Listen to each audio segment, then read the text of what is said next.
Now I'm transitioning to what happened during the French Revolution. My second model represents the people storming the king's palace, and we'll get to that shortly.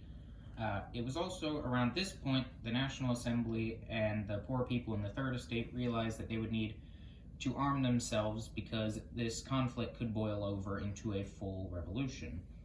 To get some weapons, many members of the Third Estate stormed the Bastille prison. The Bastille was not only a prison, it had stored weapons as well, and this happened on July 14th, 1789. It became clear to members of the Third Estate that the king was not going to change anything unless they showed him what they had to go through. So a large crowd of people ended up storming the king's palace and eventually dragged the king out. The crowd took the king to Paris and showed him the hardships of the poor people. They then told the king that they had a new government and that his powers would be reduced.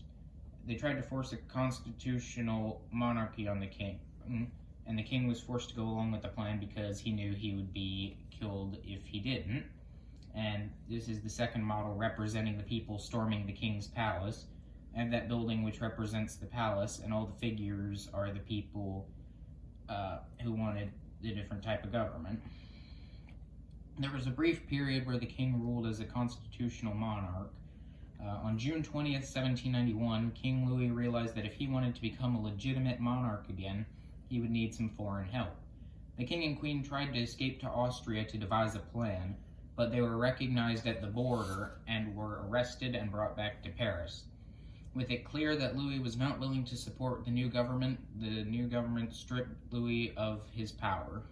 It was at this point that Austria and Prussia both declared war on France and its new government because they did not want to see these revolutionary ideas spreading to their own countries, and also because they were supporters of King Louis. The war went on for several months, eventually reaching a bit of a stalemate. It was at this point that the revolutionary government mainly had members of the Radical Party, which was known as the Jacobin Club, and this group was led by a man named Robespierre. Robespierre and his party realized that if France lost the war with Austria and Prussia, then the revolution would have been for nothing, since King Louis would just be returned to the throne. So they created a plan to take care of him once and for all. One option was to execute King Louis, and another option was to deport him out of France. A vote was held within the new government, and the majority voted for execution.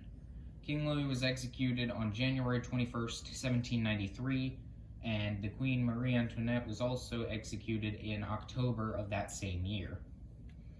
With King Louis dead, Robespierre had all the power. He created a system where people could be arrested and possibly killed for minor infractions or expressing sympathy for the royal family. This period was known as the Reign of Terror. It left close to 40,000 French civilians dead as a result. This went on for about a year until the government realized Robespierre had abused his power, and they had him executed on July 28, 1794.